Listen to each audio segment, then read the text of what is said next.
8:40 this morning. But right now, it's this.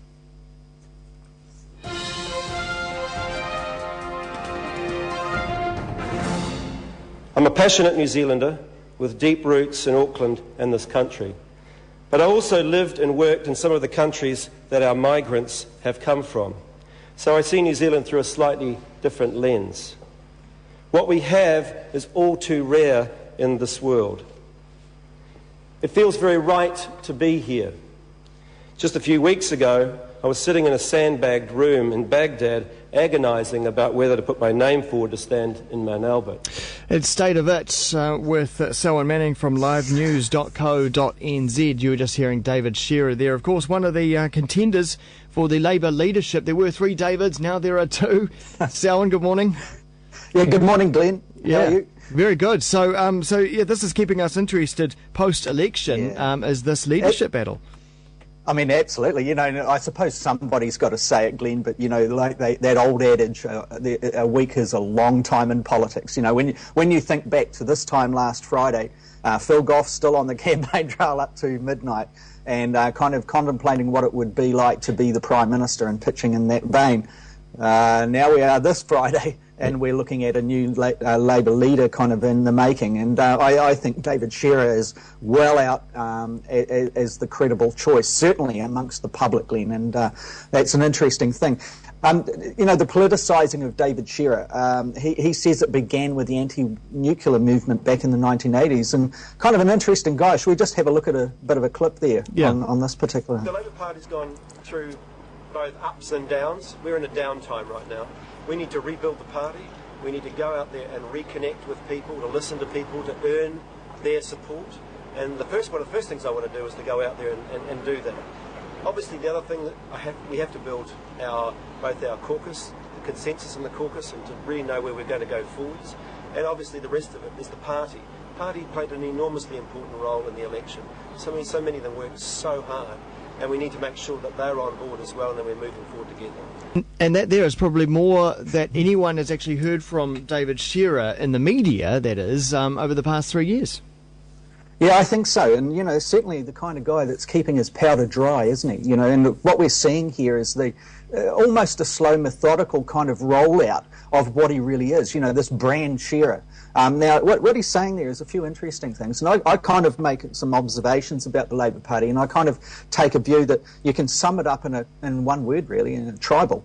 And what David Shearer is talking about, I think, is more an inclusive kind of workings between the party membership apparatus, the actual party itself, and those in the caucus, the MPs. And really, if you look at National's quite different. It's like a club, and it's kind of solved that problem of those factions and, you know, out in the public scrapping or clearly looking like, you know, that not too comfortable together. National sorted that out a long time ago, and I think what Shearer's talking about there with the party apparatus has that in mind, you know, to look at why some of those old, you know, people that are hanging on to their power in the party insisted that some of their mates stay way up on the party list and excluding some of those bright, new, energised MPs that were already in there, like Stuart Nash and Kelvin Davis. So, you know, I think it's an interesting thing with David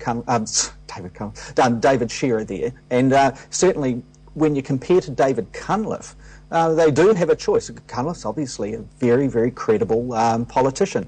He was a very solid minister in the Clark-led government, and he's pitching himself on social democratic platform, which was basically a Helen Clark kind of platform. That's David Cunliffe. David Shearer, when you compare to him, what he's doing is he seems to be saying, right, I'm similar to John Key in this respect. I have got a lot of experience in real-world kind of issues. Out there in the Middle East, you know, I was out there trying to actually wave the humanitarian brand, and in a way he's kind of saying, and he also said on Close Up the other night, I think, that if you compare to John Key was out there making money while I was out there saving lives. So it's an interesting kind of thing, isn't it? Quite two different things. So we've got a little bit of David Cunliffe here. Hang on.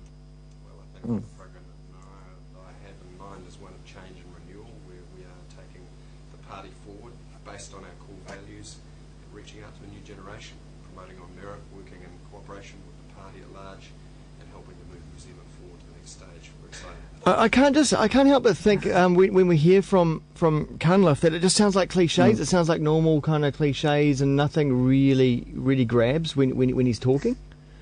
I think what the difference is what we're picking up is a person whose career is politics.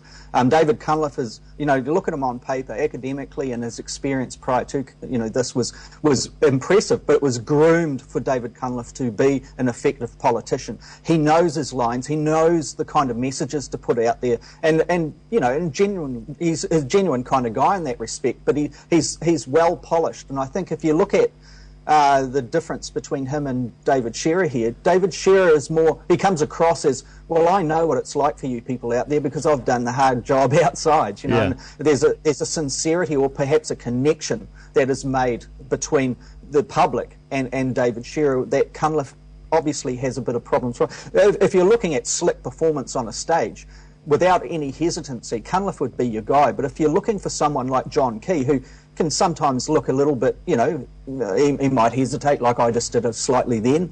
He might look, a little bit less of the polished, slick kind of guy that any party would be proud to roll out. But certainly John Key fits those kind of definitions too. So maybe, just maybe, we are seeing the beginnings of a person that is ascending in with David Shearer, ascending into a leadership role. And around the world, sometimes you see people and they go into these leadership positions, and you kind of think, well, I wonder how they're going to go. And then they get into the role and bang, they just take off, And in some ways, we saw that with David Longy way back in the early 80s. So mate, I'm not saying this guy's a David Longy, but I'm saying, there's something different here. So he's a sleeper. Yeah. He's a sleeper, perhaps. A sleeper cell, but for who, That'd be the interesting one. Yeah, absolutely. Okay, so there was a report last night from Paddy Gower on 3 News, and we'll just hear a little bit of that.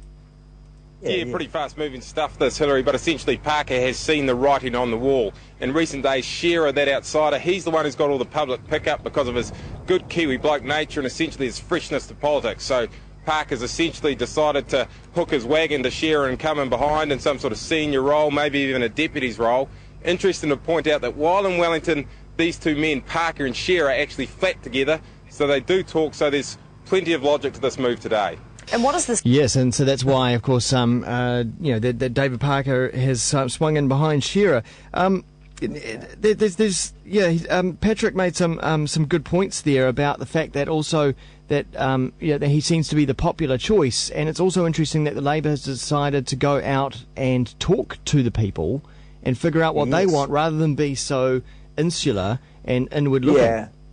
Yeah, they're not wanting to look like an inside club on this, that's for sure. And perhaps they're still in campaign mode where they realise, there are people out there in the real world. So there might be an element of that. But maybe David Shearer does. I think Patrick may be right on the money there. Maybe David Shearer has all the way along kind of been the one that is sitting there, and Parker kind of going out in front with David Cunliffe as the favourites from the party point of view, but then coming in behind Shearer, swift move. Yeah. It may be that was a strategy all along, who can tell? But it strengthens up any argument. If those in the side of the party are saying, well, Shearer hasn't been around for very long, 3 years, which is same as David Longy really before he kind of made his move.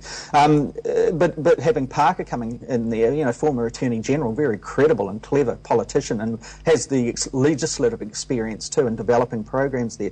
In behind him, that's a formidable team. But also, Shearer does have the options of people of really sending a signal out there to the population and actually engaging with the new generations, the new Generation Ys and certainly the Generation X's. I don't think Labour has been able to wise up to that and actually have connections there like the National Party has and did.